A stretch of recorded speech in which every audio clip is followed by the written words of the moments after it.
Hello दोस्तों, कैसे हैं आप सभी। आशा करता हूं कि आप सभी स्वस्थ होंगे, मस्त होंगे। पढ़ाई लिखाई भी अच्छे ढंग से चल ही रही होगी। तो आज मैं आप लोगों के सामने नए वीडियो के साथ आया हूं, अगले भाग के साथ। ये 2001 से 2014 तक पूछे गए रेलवे के प्रीवियस ईयर क्वेश्चन हैं। तो चलिए बिना देर किए हम लोग सीधे पॉइंट पे आते हैं। पहला सवाल है, उदयगिरी के पत्थर में काटे गुफाएं किस राज्य में स्थित है। उदयगिरी के पत्थर में काटे गुफाएं किस राज्य में स्थित है? तो उड़ीसा में। उदयगिरी के पत्थर में काटे गुफाएं उड़ीसा में स्थित है। उड़ीसा वर्तमान ओडिशा के उदयगिरी एवं खंडगिरी में खारवेल राजा के कार्यकाल के दौरान पत्थरों को काटकर गुफाओं का निर्माण किया गया था। उदयगिरी में स्थित गुफाओं में से सबसे बड़ी गुफा रानी गुफा है।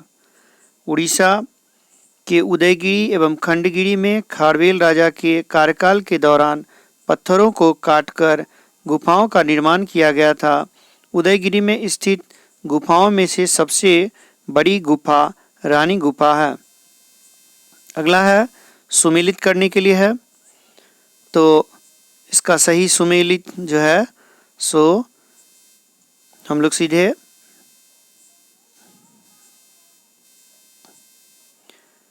ए नंबर इसका आंसर है। तो कार्ले गुफा मंदिर जो है सो ये हीनयान, ठीक है। कार्ले गुफा मंदिर जो है सो ये हीनयान से संबंधित है। खंडगिरी के पत्थर काटकर बनाए गए भवन जो कि जैन धर्म से संबंधित है। खंडगिरी के पत्थर काटकर बनाए गए भवन जैन धर्म से संबंधित है। बाघ गुफा जो है सो ये महायान से संबंधित है। बाघ गुफा महायान से संबंधित है। बादामी गुफा जो है सो शैव से संबंधित है। कार्ले गुफा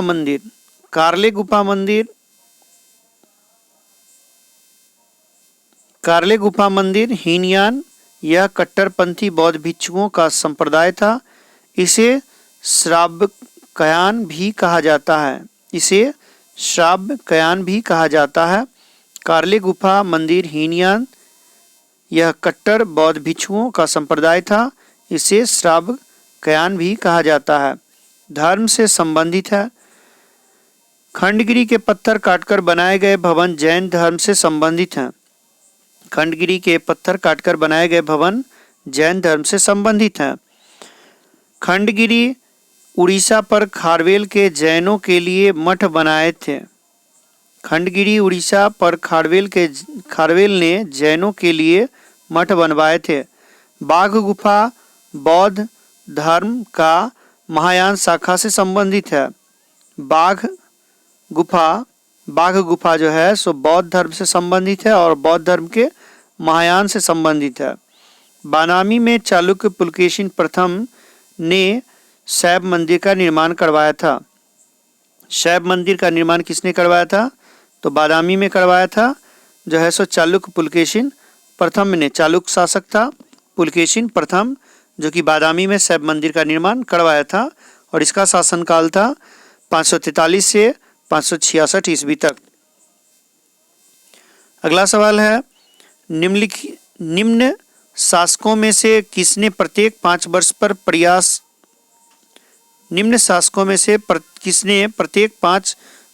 प्रयाग में धार्मिक सम्मेलन किया? निम्न शासकों में से किसने प्रत्येक 5 वर्ष पर प्रयाग में धार्मिक सम्मेलन किया? तो प्रयाग में प्रत्येक 5 वर्ष पर एक धार्मिक सम्मेलन होता था, तो हर्षवर्धन के द्वारा, ठीक है। हर्षवर्धन जो है सो प्रत्येक 5 वर्ष पर प्रयाग में धार्मिक सम्मेलन कराता था। बौद्ध धर्म अपनाने के बाद हर्ष प्रत्येक वर्ष बौद्ध विद्वानों को वाद विवाद के लिए आमंत्रित किया करता था। वह प्रत्येक 5 वर्ष में प्रयाग में धार्मिक सम्मेलन करवाता था। बौद्ध धर्म अपनाने के बाद हर्ष प्रत्येक वर्ष बौद्ध विद्वानों को वाद विवाद के लिए आमंत्रित किया करता था और प्रत्येक 5वें वर्ष में प्रयाग में धार्मिक सम्मेलन करवाता था।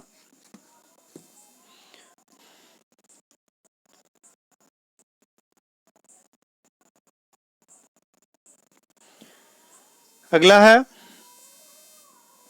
6वीं से 8वीं सदी में निम्नलिखित के द्वारा मंदिर निर्माण को पर्याप्त संरक्षण मिला। तो 6वीं से 8वीं सदी में निम्नलिखित में से किसके द्वारा मंदिर निर्माण के लिए जो है सो संरक्षण मिला है? तो ये मिला है पल्लव और चालुक्य के समय में। पल्लव और चालुक्य के द्वारा जो है से 6 से 8वीं सदी के बीच जो है मंदिर निर्माण को पर्याप्त संरक्षण मिला है पल्लव और चालुक्य के समय में। 6 से 8वीं सदी में पल्लव और चालुक्य राजवंश ने मंदिर निर्माण को पर्याप्त संरक्षण प्रदान किया, जिनका समय है 550 से 750 ईस्वी तक। मंदिरों की उत्तरी शैली किस रूप में जानी जाती है? मंदिरों की उत्तरी शैली किस रूप में जानी जाती है? तो नागढ़ में। मंदिरों की उत्तरी शैली नागढ़ शैली के रूप में जानी जाती है। भारत में गुप्त काल से मंदिर निर्माण के अवशेष दिखाई देते हैं। आरंभ काल में मंदिर सपाट छत वाले थे, धीरे धीरे इन पर शिखरों का निर्माण होने लगा। 7वीं शताब्दी में उत्तर भारत में निर्मित इन मंदिरों के शिखरों को अपनी विशिष्ट शैली थी, जिन्हें नागढ़ शैली के रूप में जाने लगा। दक्षिण भारत के मंदिरों में बनाए जाने वाले शिखरों को द्रविड़ शैली के शिखर कहे जाने लगे। भारत में गुप्त काल से मंदिर निर्माण के अवशेष दिखाई देने लगे, मतलब मंदिर निर्माण की बात जो है सो गुप्त काल से ही चल रही है। आरंभ काल में मंदिर जो होता था वो सपाट छत वाला होता था, धीरे धीरे इन पर शिखरों का निर्माण होने लगा। 7वीं शताब्दी में उत्तर भारत में निर्मित इन मंदिरों के शिखरों की अपनी विशिष्ट शैली थी, जिन्हें नागढ़ शैली कहा जाता था।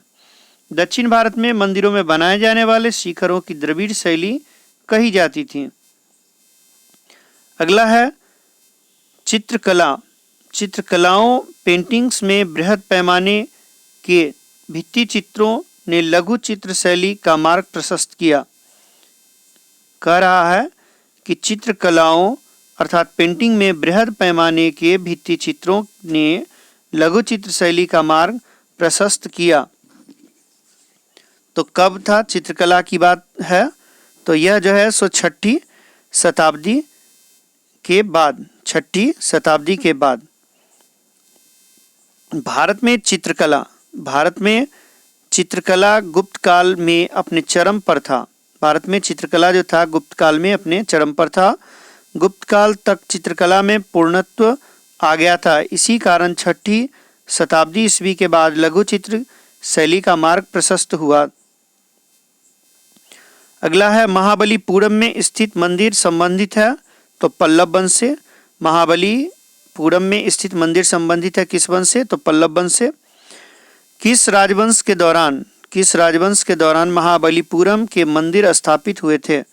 किस राजवंश के दौरान महाबलीपुरम के मंदिर स्थापित हुए थे? यह महाबलीपुरम की स्थापना किसने की थी? तो पल्लव शासक ने महाबलीपुरम मंदिर का निर्माण करवाया था। पल्लव नरेश नरसिंह वर्मन प्रथम द्वारा महाबलीपुरम में एकाश्मक रथों का निर्माण कराया था। तमिलनाडु में मद्रास से 40 मील की दूरी पर समुद्र तट पर स्थित यह नगर पल्लव काल में प्रसिद्ध समुद्री बंदरगाह था तथा कला का केंद्र था। महाबलीपुरम के रथ मंदिर कठोर चट्टानों को काटकर बनाए गए हैं। इन्हें सप्त पैगोडा कहा जाता है। मंदिर निर्माण कला में विमान शैली का प्रचलन किसके शासनकाल में हुआ? मंदिर निर्माण कला में विमान शैली का प्रचलन किसके शासनकाल में हुआ?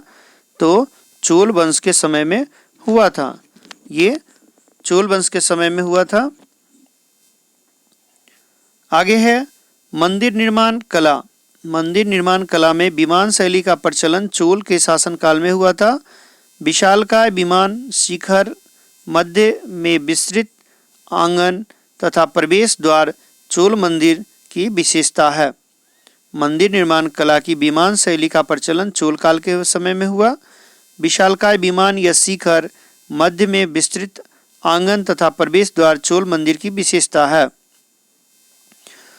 तंजौर के बृहदेश्वर मंदिर। तंजौर के बृहदेश्वर मंदिर का निर्माण किसने किया?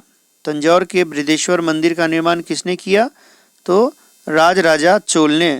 तंजौर के बृहदेश्वर मंदिर का निर्माण राजराजा चोल ने किया।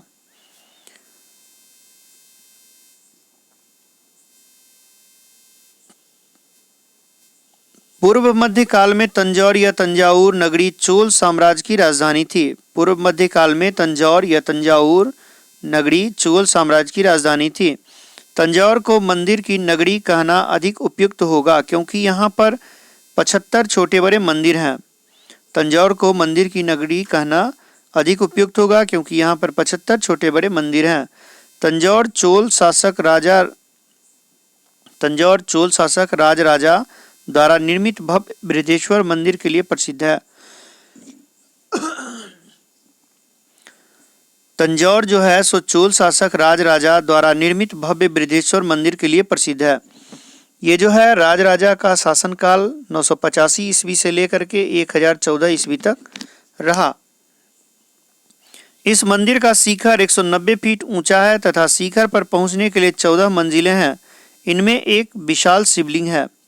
इस मंदिर का शिखर 190 फीट ऊंचा है तथा शिखर पर पहुंचने के लिए 14 मंजिलें हैं। इनमें से एक विशाल शिवलिंग है। पत्थर निर्मित विशाल नंदी मंदिर के सामने प्रतिष्ठित है। पत्थर निर्मित विशाल नंदी मंदिर के सामने यह मंदिर प्रतिष्ठित है। चोल शासकों की भाषा क्या थी? चोल शासकों की भाषा क्या थी? तो तमिल। चोल शासकों की भाषा क्या थी? तमिल। चोल शासक के काल में संगम साहित्य की रचना हुई। संस्कृत भाषा से ही तमिल की उत्पत्ति हुई है।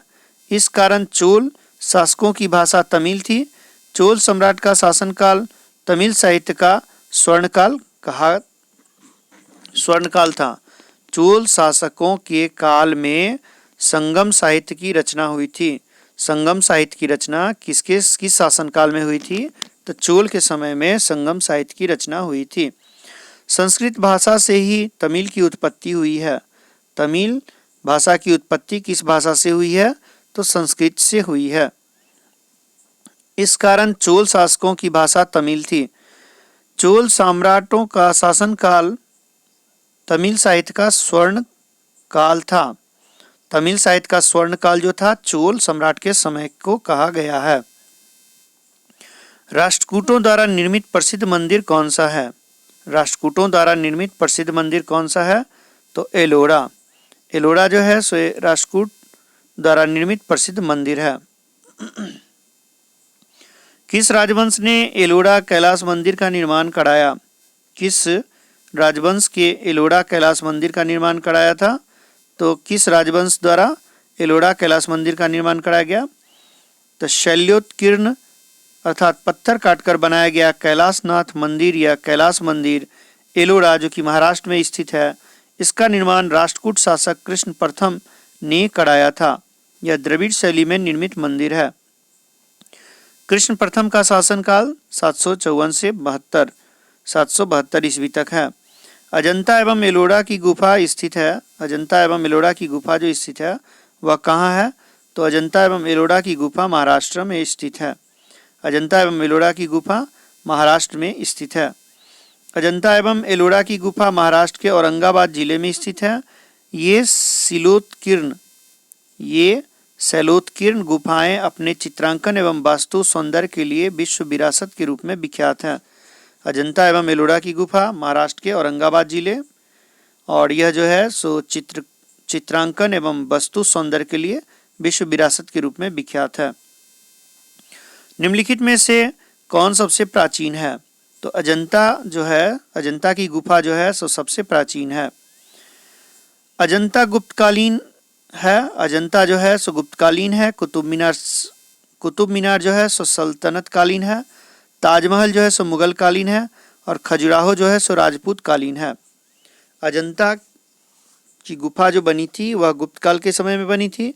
कुतुब मीनार जो है सो सल्तनत कालीन के समय में बना है, ताजमहल मुगल के समय में बना है और खजुराहो राजपूत के समय में बना है। अगला है अजंता गुफाओं का निर्माण जो किया गया था किस शासक के द्वारा किया गया था, तो गुप्त शासक के समय में हुआ था। अजंता गुफा का निर्माण गुप्त काल में हुआ था। अजंता चित्रकारी भारतीय इतिहास के निम्नलिखित में से किस काल से संबंधित है? अजंता चित्रकारी जो है सो किस काल से संबंधित है? तो अजंता की गुफाएं बौद्ध धर्म द्वारा प्रेरित है। इसमें बौद्ध धर्म से संबंधित जातक कथाओं का चित्रण है। अजंता की गुफा बौद्ध धर्म से संबंधित है। इसमें बौद्ध धर्म से संबंधित जातक कथाओं का चित्रण है। यह महाराष्ट्र के औरंगाबाद जिले में स्थित है। द्वितीय शताब्दी ईसा पूर्व से 7वीं शताब्दी ईस्वी तक की है। इसमें जो वर्णन है वह जो है सो द्वितीय शताब्दी ईसा पूर्व से 7वीं शताब्दी ईस्वी तक की है। अजंता में निर्मित कुल 29 गुफाओं में वर्तमान में केवल 6 गुफा 1, 2, 9, 10, 16, 17 शेष हैं। 1, 2, 9, 10, 16, 17 यह 6 जो गुफा है सो वो शेष बचे हैं कुल 29 गुफाओं में। इन 6 गुफाओं में से जो है संख्या 16-17 गुप्तकालीन है। अजंता गुफा वर्ष 1983 से यूनेस्को विश्व धरोहर स्थल में शामिल है। 6 गुफा में से 16-17 गुफा जो है सो गुप्तकालीन है और अजंता की गुफा जो है सो यूनेस्को द्वारा विश्व धरोहर में कब शामिल किया गया, तो यह जो है सो शामिल किया गया है 1983 में। अजंता की गुफा में बनी मूर्तियां क्या दर्शाती है? अजंता की गुफाओं में बनी मूर्तियां क्या दर्शाती हैं? तो अजंता की गुफाओं में बनी मूर्तियां जो है सो भगवान बुद्ध एवं उनके जीवन वृत्त को दर्शाती है। यह जो है सो भगवान बुद्ध एवं उनके जीवन वृत्त को दर्शाती है। अजंता की गुफा किस लिए प्रसिद्ध है? अजंता की गुफा किस लिए प्रसिद्ध है? तो बौद्ध के लिए प्रसिद्ध है। अजंता चित्रकला में क्या दर्शाया गया है? अजंता चित्रकला में क्या दर्शाया गया है? तो अजंता चित्रकला जो है सो यह अभी जस्ट हम लोगों ने पढ़ा था अजंता के बारे में। ये अजंता की गुफा जो है यह भगवान बुद्ध से उनके जीवन वृत्त से संबंधित है और यह जो है सो गुप्त काल के समय में बनाया गया, तो इसका जवाब इसी से मिल जाएगा। अजंता की गुफाओं में किसका चित्रण है? तो अजंता की गुफाओं में जातक कथाओं का चित्रण है। अजंता की गुफाओं में किसका चित्रण है? तो जातक कथा का चित्रण उसमें मिलता है। एलिफेंटा में चट्टान काटकर बनाए गए प्रसिद्ध मंदिर निम्नलिखित में से संबंधित है। एलिफेंटा में चट्टान काटकर बनाए गए प्रसिद्ध मंदिर निम्नलिखित में से किससे संबंधित है? तो राष्ट्रकूट से संबंधित है। एलिफेंटा में चट्टान काटकर बनाए गए जो प्रसिद्ध मंदिर है वह राष्ट्रकूट से संबंधित है। एलिफेंटा गुफा जो कि मुंबई में स्थित है में त्रिमूर्ति शिव के मुखमंडल की मूर्ति स्थित है। साथ ही यह शिव पार्वती की मूर्ति भी है। यहाँ चट्टानों को काटकर राष्ट्रकूट द्वारा अनेक निर्माण कराए गए थे। यहाँ पर जो है सो चट्टान को काट करके बहुत सारे चीज बनाए गए थे जो कि राष्ट्रकूट के द्वारा यह निर्मित किया गया था। अगला सवाल है मिलान करने के लिए, तो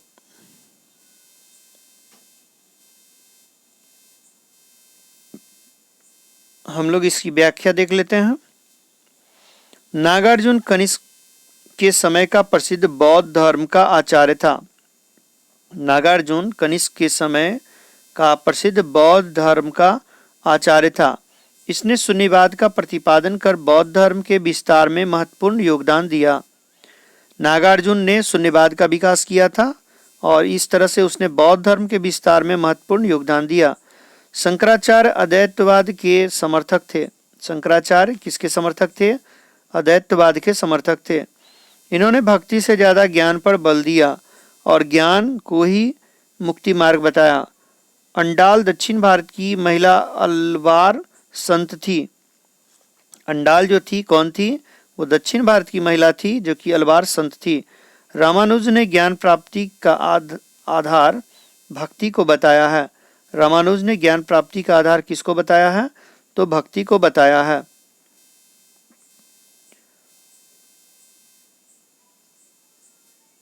तो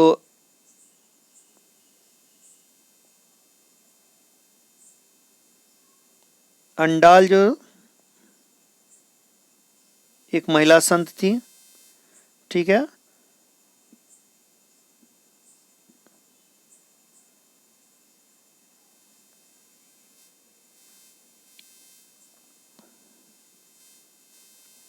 नागार्जुन जो है सो नागार्जुन बौद्ध धर्म के विस्तार में महत्वपूर्ण भूमिका निभाई। अंडाल जो है सो एक महिला संत थी। और शंकराचार्य जो थे ज्ञान की मुक्ति का प्राथमिक मार्ग। और रामानुज जो थे वो वेद की रीतियों में भक्ति के साथ सम्मिलित करने का प्रयास, अर्थात 1 का 4, इसको हम लोग देख लेते हैं एक बार, गलत नहीं होना चाहिए। 1 का 4, 2 का 1, हाँ ठीक है, चलिए ठीक था। चलिए आगे चलते हैं हम लोग, फिर मिलान करने के लिए दिया हुआ है तो हम लोग इसका सीधे विवरण देख लेते हैं। जयदेव लक्ष्मण सेन के दरबारी कवि थे। जयदेव किसके दरबारी कवि थे? तो लक्ष्मण सेन के दरबारी कवि थे। इन्होंने गीत गोविंद की रचना की। गीत गोविंद की रचना किसने की? तो जयदेव ने की। और जयदेव लक्ष्मण सेन के दरबारी कवि थे। विक्रमांक देव चरित्र के रचयिता विल्हन विक्रमादित्य चतुर्थ के दरबार में रहते थे। विक्रमांक देव चरित्र की रचना किसने की? विल्हन ने की। विक्रमांक देव चरित्र की रचना किसने की? विल्हन ने की। विल्हन किसके दरबार में रहते थे? तो विक्रमादित्य चतुर्थ के दरबार में रहते थे। अमर सिंह चंद्रगुप्त द्वितीय के दरबारी कवि थे। अमर सिंह किसके दरबार में रहते थे? तो चंद्रगुप्त द्वितीय के दरबारी कवि थे। इन्होंने अमरकोश नामक पुस्तक की रचना की। अमरकोश नामक पुस्तक की रचना किसने की? तो अमर सिंह ने की। वाकपतिराज यशो बर्मन के दरबारी कवि थे। वाकपतिराज किसके दरबारी कवि थे? तो यशो बर्मन के दरबारी कवि थे। इनकी प्रसिद्ध कृति गौडवहो है। वाकपतिराज ने एक रचना की है जिसका नाम है गौडवहो। गौडवहो की रचना किसने की? वाकपति ने की। और वाकपति किसके दरबारी कवि थे? तो यशो बर्मन के दरबारी कवि थे। अद्वैत सिद्धांत के प्रतिपादक कौन थे? तो अद्वैत सिद्धांत के प्रतिपादक श्री शंकराचार्य थे। अद्वैत सिद्धांत के प्रतिपादक कौन थे? श्री शंकराचार्य थे। अद्वैत सिद्धांत के प्रतिपादक कौन थे? श्री शंकराचार्य। शंकराचार्य अद्वैतवाद के प्रतिपादक थे। इन्होंने मुक्ति प्राप्त करने के लिए ज्ञान को आधार माना है, जबकि रामानुज मोक्ष प्राप्ति के लिए भक्ति को साधन मानते थे। नैनार संबंधित थे। नैनार किससे संबंधित थे? तो नैनार शिव संप्रदाय या शैव संप्रदाय से संबंधित थे। दक्षिण भारत में शिव या शैव संप्रदाय के भक्तों को नैनार कहा गया है। दक्षिण भारत में शिव या शैव संप्रदाय के भक्तों को नैनार कहा गया है। नैनार भक्तों ने भगवान शिव के सम्मान में सुंदर भजनों की रचना की थी। इनका समय 7वीं और 8वीं सदी के आसपास था। प्रमुख नैनार संत में से थे सबंदर, अप्पर और सुंदर मूर्ति। ये जो हैं सबंदर, अप्पर, सुंदर मूर्ति, ये सभी प्रमुख नैनार संत हैं। लिंगराज मंदिर का निर्माण किसने करवाया था?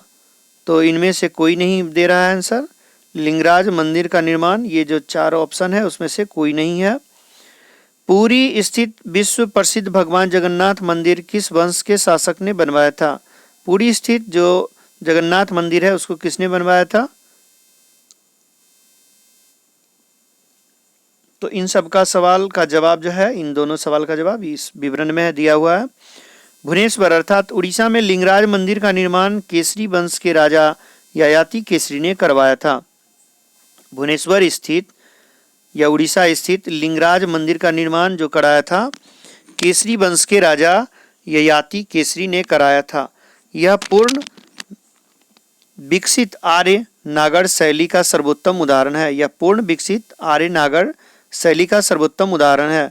गंग वंश के राजा अनंत वर्मन चोल गंग देव द्वारा जगन्नाथ मंदिर पुरी एवं नरहरि प्रथम द्वारा कोणार्क का सूर्य मंदिर बनवाया गया था। तो गंग वंश के राजा जो थे राजा अनंत वर्मन, उन्होंने राजा अनंत वर्मन चोलगंग देव ने जगन्नाथ स्थित जो मंदिर है पुरी रथ मंदिर जो है उसका निर्माण करवाया था। जगन्नाथ मंदिर जो पुरी में है उसका निर्माण करवाया था। राजा अनंत वर्मन चोलगंग देव जो कि गंग वंश का शासक था। नरसिंह देव प्रथम कोणार्क का सूर्य मंदिर का निर्माण करवाया। नरसिंह देव प्रथम जो है कोणार्क का सूर्य मंदिर का निर्माण कराया। चंदेल ने खजुराहो के मंदिर बनवाए थे। खजुराहो के मंदिर किसने बनवाए थे? तो चंदेल ने बनवाए थे। वास्तुपाल और तेजपाल ने दिलवारा माउंट आबू स्थित जैन मंदिर बनवाया। वास्तुपाल और तेजपाल ने दिलवारा जो कि माउंट आबू स्थित जैन मंदिर है उसको बनवाया था। दिलवारा जो मंदिर है माउंट आबू स्थित जैन मंदिर है उसको किसने बनवाया? तो वास्तुपाल और तेजपाल ने बनवाया था। निम्नलिखित में से जो सुमेलित है, खजुराहो जो है सो चंदेल शासक द्वारा बनवाया गया था। मध्य प्रदेश के छतरपुर जिले में स्थित खजुराहो मंदिर वास्तुकला के नागर शैली में 12वीं शताब्दी के बीच चंदेल नरेश धंग ने खजुराहो मंदिर का निर्माण कराया था। चंदेल नरेश धंग चंदेलीय वंश नरेश था। मध्य प्रदेश के छतरपुर जिले में स्थित खजुराहो मंदिर वास्तुकला के नागर शैली में 12वीं शताब्दी के बीच चंदेल नरेश धंग ने खजुराहो मंदिर का निर्माण कराया था। खजुराहो के मंदिर किसके शासनकाल में बनवाए गए थे? तो खजुराहो के मंदिर चंदेल वंश के समय में बनवाया गया था। खजुराहो मंदिर कितने वर्ष पुराने हैं? तो खजुराहो मंदिर कितने वर्ष पुराने हैं? तो खजुराहो मंदिर चंदेल शासकों द्वारा चंदेल राजाओं के काल में बना था, जो कि 10वीं से 12वीं सदी में बनाए गए थे। खजुराहो मध्य प्रदेश के छतरपुर जिले में स्थित है। प्रसिद्ध खजुराहो की गुफाएं स्थित जो है मध्य प्रदेश में है। प्रसिद्ध खजुराहो की गुफाएं कहाँ स्थित है? मध्य प्रदेश में है। खजुराहो गुफाओं के लिए नहीं वरन शैव वैष्णव एवं जैन मंदिरों के लिए विख्यात है। खजुराहो किस लिए प्रसिद्ध है? वह जो है सो गुफा के लिए नहीं, शैव वैष्णव और जैन मंदिर के लिए विख्यात है। यह मध्य प्रदेश के छतरपुर जिले में स्थित है। विशाल तट मंदिर कहाँ स्थित है? विशाल तट मंदिर कहाँ स्थित है? तो मामल्लपुरम में स्थित है। विशाल तट मंदिर कहाँ स्थित है? तो मामल्लपुरम में स्थित है। विख्यात तट मंदिर पल्लव शासक नरसिंह वर्मन द्वितीय ने मामल्लपुरम अथवा महाबलीपुरम में बनवाया था। विख्यात तट मंदिर जो है सो पल्लव शासक के द्वारा बनवाया गया, जिनका नाम था नरसिंह वर्मन द्वितीय या राजसिंह ने मामल्लपुरम या महाबलीपुरम में बनवाया था। महाबलीपुरम में या मामल्लपुरम में बनवाया था। पल्लव शासक जो था नरसिंह वर्मन द्वितीय, जिसे राजसिंह भी कहा जाता था, 700 से 728 ईस्वी तक का उसका कार्यकाल था। गोमतेश्वर की मूर्ति कहाँ है? गोमतेश्वर की मूर्ति जो है सो कर्नाटका में है। गोमतेश्वर की मूर्ति कहाँ है? तो गोमतेश्वर की मूर्ति कर्नाटका में है। गोमतेश्वर की मूर्ति कर्नाटका में स्थित है और इसका निर्माण चामुंड राय ने करवाया था। गोमतेश्वर की मूर्ति कर्नाटका में स्थित है और इसका निर्माण चामुंड राय ने करवाया था। नटराज अर्थात नृत्य के देवता की मूर्ति जो है सो चोल वंश का एक उदाहरण है। नटराज अर्थात नृत्य देवता की मूर्ति जो है सो एक चोल वंश के समय से संबंधित है। स्थापत्य के साथ साथ दक्षिणा कला के क्षेत्र में भी चोल कलाकारों ने सफलता प्राप्त की। उन्होंने पत्थर तथा धातु की बहुमूल्य मूर्तियों का निर्माण किया। चूंकि चोल वंश के अधिकांश शासक उत्साही शैव थे, अतः इस काल में शैव मूर्तियों का निर्माण अधिक हुआ। सर्वाधिक सुंदर मूर्तियां नटराज की है, जो बहुत अधिक संख्या में मिलती है। मीनाक्षी मंदिर कहाँ स्थित है? तो मीनाक्षी मंदिर जो है सो मदुरई में है। मौसे मीनाक्षी, मौसे मदुरई में स्थित है। मीनाक्षी मंदिर तमिलनाडु के मदुरई शहर में स्थित एक प्रसिद्ध मंदिर है और इस मंदिर को मीनाक्षी अर्थात सुंदरेश्वर, मीनाक्षी सुंदरेश्वर मंदिर या मीनाक्षी अम्मान मंदिर के नाम से भी जाना जाता है। मीनाक्षी मंदिर कहाँ है? तो मीनाक्षी मंदिर तमिलनाडु के मदुरई में है और इस मंदिर को मीनाक्षी सुंदरेश्वर मंदिर या मीनाक्षी अम्मान मंदिर के नाम से भी जाना जाता है। तक्षशिला विश्वविद्यालय स्थित था। तो तक्षशिला विद्यालय जो है सो जो ऑप्शन है इसमें से किसी में भी नहीं है, यह जो है सो पाकिस्तान में पड़ता है। तक्षशिला पश्चिमी पंजाब में रावलपिंडी जो कि अब पाकिस्तान में है से उत्तर पश्चिम में 20 मील की दूरी पर सरायकला नामक रेलवे स्टेशन के समीप स्थित है। तक्षशिला जो है सो पश्चिम पंजाब में रावलपिंडी से उत्तर पश्चिम में 20 मील की दूरी पर सरायकला नामक रेलवे स्टेशन के समीप स्थित है, जो कि अब पाकिस्तान में पड़ता है। प्राचीन काल में यह गांधार महाजनपद की राजधानी थी। तक्षशिला जो थी प्राचीन काल में गांधार महाजनपद की राजधानी थी। तक्षशिला की ख्याति बौद्धिक केंद्र के रूप में सर्वाधिक थी। तक्षशिला की ख्याति जो थी बौद्धिक केंद्र के रूप में सर्वाधिक थी। इसकी पुष्टि बौद्ध ग्रंथ तथा चीनी यात्रियों के वृत्तांत से होती है। इस बात की पुष्टि जो है सो बौद्ध ग्रंथ एवं चीनी यात्रियों के वृत्तांत से मिलती है। 7वीं शताब्दी ईस्वी ईसा पूर्व में 7वीं शताब्दी ईसा पूर्व से 4वीं शताब्दी ईस्वी तक तक्षशिला को ज्ञान और विद्या का केंद्र बने रहने का सौभाग्य था। 7वीं शताब्दी ईस्वी से 4वीं शताब्दी 7वीं शताब्दी ईसा पूर्व से 4वीं शताब्दी ईस्वी तक तक्षशिला को ज्ञान और विद्या का केंद्र बने रहने का सौभाग्य मिला। कोणार्क मंदिर का निर्माण कब किया गया? कोणार्क मंदिर का निर्माण कब किया गया? तो 1245 एडी। कोणार्क मंदिर का निर्माण 1245 ईसा पूर्व में किया गया। कोणार्क मंदिर कहाँ है? तो कोणार्क मंदिर है उड़ीसा में। उड़ीसा स्थित कोणार्क मंदिर सूर्य देवता को समर्पित है, जो सामान्यतः काले पैगोडे के नाम से प्रसिद्ध है। इस मंदिर का निर्माण 13वीं शताब्दी में गंग शासक नरसिंह देव प्रथम ने कराया था, जिसका शासनकाल 1236 से 1246 तक है। इस मंदिर के आधार पर 12 पहिए एवं चक्र निर्मित है। इस मंदिर के आधार पर 12 चक्र या पहिए निर्मित हैं। 12 चक्र 12 राशियों के प्रतीक हैं और सूर्य के 7 घोड़े उसकी किरणों के रंग के प्रतीक हैं। 12 चक्र जो है सो 12 राशियों का प्रतीक है और सूर्य के 7 घोड़े उनके किरणों के रंगों के प्रतीक हैं। पुरातन भारतीय विश्वविद्यालय के अवशेष कहाँ पाए गए हैं? तो नालंदा में। पुरातन भारतीय विश्वविद्यालय के अवशेष कहाँ पाए गए हैं? तो नालंदा में पाए गए हैं। नालंदा विश्वविद्यालय की स्थापना किसका महान कार्य था? नालंदा विश्वविद्यालय की स्थापना किसने करवाई या किसने की? तो प्राचीन भारतीय विश्वविद्यालयों के अवशेष नालंदा में पाए गए हैं। नालंदा विश्वविद्यालय जो कि पटना बिहार से 64 किलोमीटर दूर दक्षिण में बड़गांव नामक स्थान पर स्थित है। नालंदा बौद्ध विहार विश्वविद्यालय की स्थापना कुमारगुप्त के शासनकाल में हुई थी। यह अंतर्राष्ट्रीय ख्याति प्राप्त विश्वविद्यालय था। बाद में पाल वंश के शासकों ने विक्रमशिला के विश्वविद्यालय की ओर अधिक ध्यान देना प्रारंभ किया, फलतः नालंदा का वैभव कम हो गया।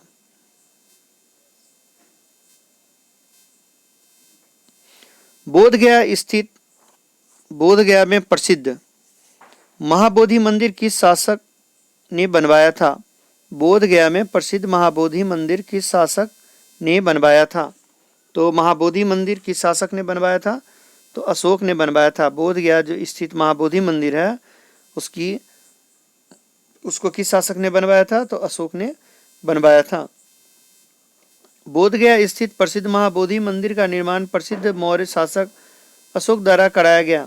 महाबोधि मंदिर बोधगया में उसी स्थान पर निर्मित है जहां भगवान बुद्ध को ज्ञान की प्राप्ति हुई थी। ये जो है गया का महाबोधि मंदिर जो है वह किस स्थान पर है? तो उसी स्थान पर निर्मित है जहां भगवान बुद्ध को ज्ञान की प्राप्ति हुई थी। अंकोर वाट कहाँ स्थित है? तो अंकोर वाट जो है सो कंबोडिया में स्थित है। अंकोर वाट कहाँ है? कंबोडिया में स्थित है।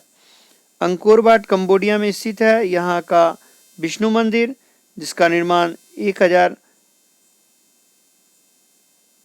1125 ईस्वी अर्थात 1125 ईस्वी कंबोडिया कंबुज के शासक सूर्य वर्मा द्वितीय द्वारा कराया गया था। यह पूर्व मध्यकालीन हिंदू स्थापत्य की एक उत्कृष्ट रचना है।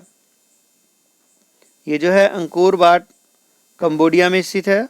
यहाँ विष्णु मंदिर जिसका निर्माण 1125 में कंबोडिया अर्थात कंबुज के शासक सूर्य वर्मा द्वितीय द्वारा कराया गया था। यह पूर्व मध्यकालीन हिंदू स्थापत्य की उत्कृष्ट रचना है। किसमें लगभग 100 गुफाएं हैं? किसमें लगभग 100 गुफाएं हैं? तो कन्हेरी में 100 गुफाएं हैं। कन्हेरी में कुल कितने गुफाएं हैं? तो 100 गुफाएं हैं। महाराष्ट्र के मुंबई से लगभग 200 मील उत्तर में कन्हेरी नामक गुफा का एक विशाल समूह स्थित है। महाराष्ट्र में मुंबई से लगभग 200 मील उत्तर में कन्हेरी नामक गुफाओं का एक विशाल समूह स्थित है।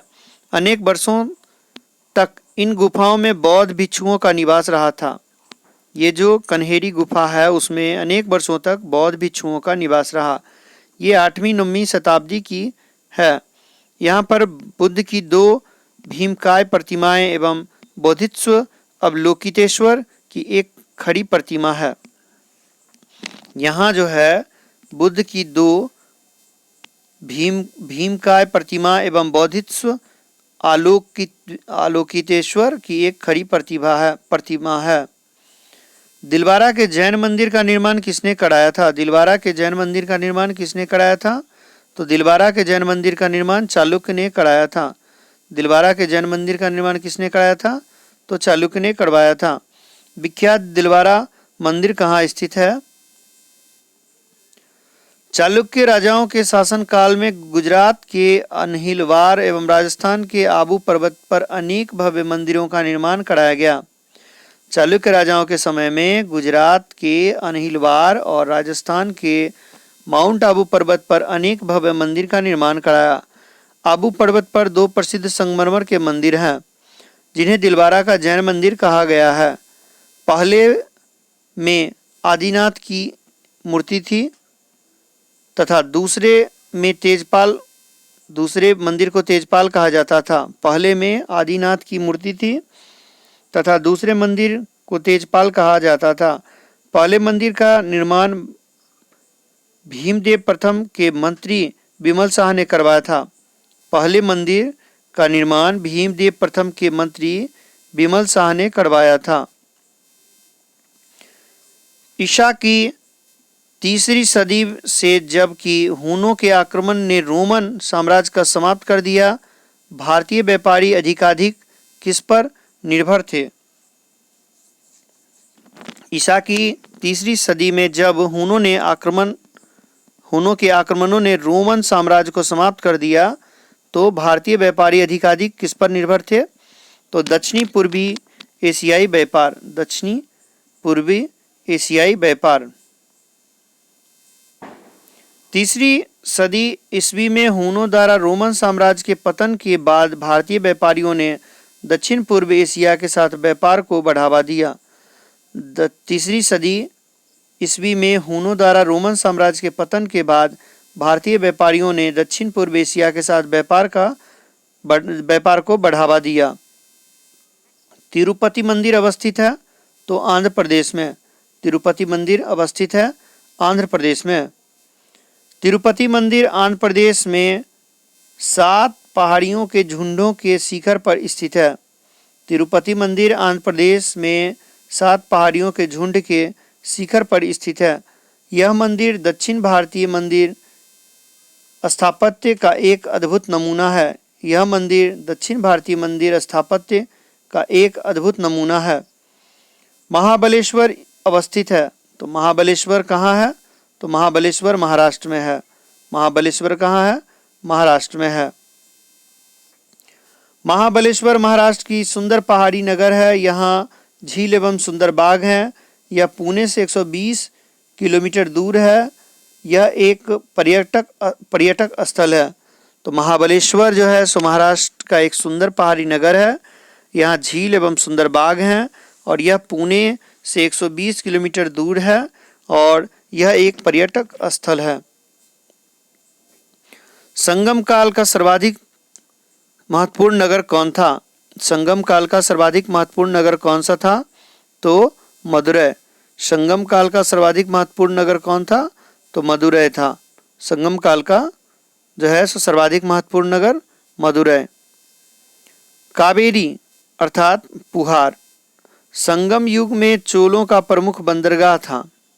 ठीक है, संगम युग में चोलों का प्रमुख बंदरगाह जो था कावेरी पट्टनम या पुहार था, जो कि एक प्रमुख बंदरगाह में से एक था, कावेरी पत्तनम या पुहार।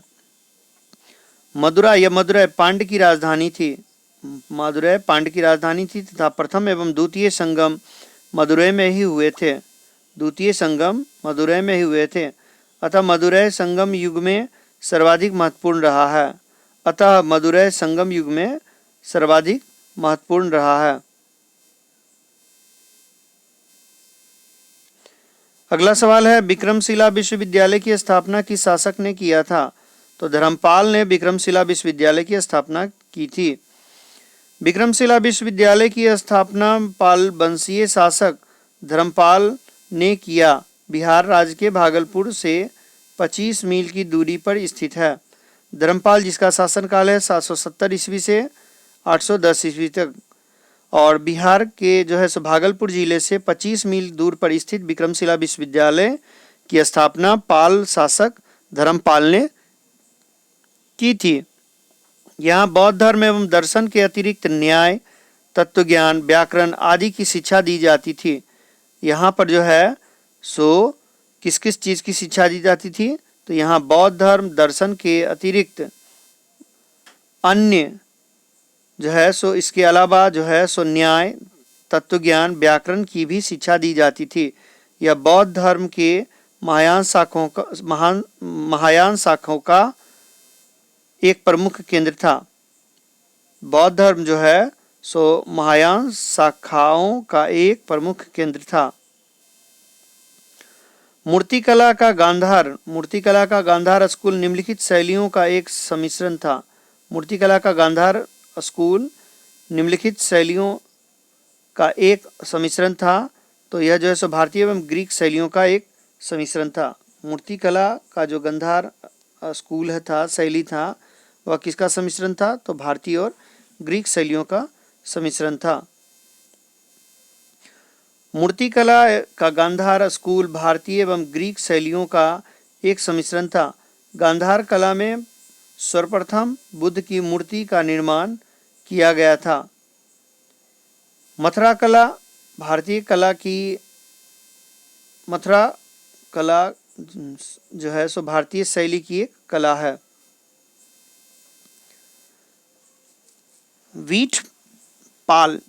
वीठपाल तथा धीमन नामक भारत के दो महानतम कलाकार किस युग से संबंधित थे? ये वीठपाल और धीमन नामक भारत के दो महानतम कलाकार किस युग से संबंधित थे? तो पाल युग से संबंधित थे। वीठपाल पाल युग से, धीमन ये भी पाल युग से संबंधित है। 9वीं शताब्दी में बंगाल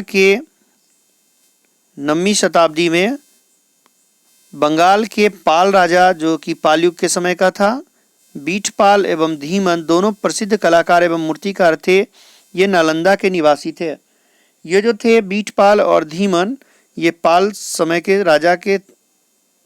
के थे और ये जो है प्रसिद्ध कलाकार भी थे, मूर्तिकार भी थे और ये नालंदा के निवासी भी थे।